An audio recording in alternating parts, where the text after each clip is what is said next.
Hazreti Peygamberimizden hadis var. Buyurur ki İmam Hüseyin Aleyhisselam hakkında: Hüseyin məndendir, mən də Hüseyin'den. Bu hadisin açıklamasına ihtiyaç var. Görürsən Peygamberimiz ki buyurur Hüseyin məndendir ve mən də Hüseyin'den ne demek istəyir?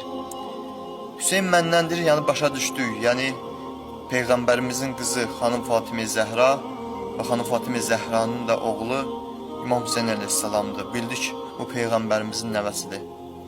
Bəs məsələ buradadır ki, nəyə gəlir Peygamberimiz deyir ki, mən də Hüseyin'dənəm. Əsas məsələ budur. Buna diqqət eləmək lazımdır. Peygamberimiz o şey ki buyurur, hədisi var, söylədikləri var, hamısının hikməti var.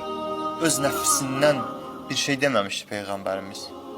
O ki deyir ki, mən də Hüseyin'dənəm, yəni vaxt gələcək İmam Hüseyin Aleyhisselam, dövran gələcək İmam Hüseyin Aleyhisselam, Peygamberin gətirdiyi dini, İslam dinin, Kur'an-ı Kerim'i, Allah'ın dinin, Allah'ın kitabın öz qanıyla, öz canıyla koruyacaq.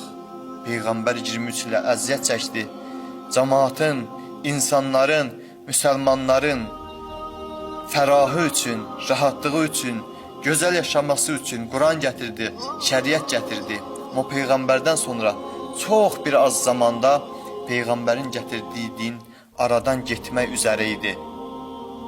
Mən də Hüseyin'dənəm, yəni Hüseyin mənim gətirdiyim şəriəti, mənim gətirdiyim İslamı, mənim gətirdiyim Kur'an'ı qoruyub saxlayacaq. Peygamberin hədisinin mənası bundan ibarətdir ki, yəni mən Hüseyin'dənəm, yəni Hüseyin öz canıyla, öz malıyla, öz övladların qurban verəcək, mənim dinim yaşasın, mənim gətirdiyim din yaşasın.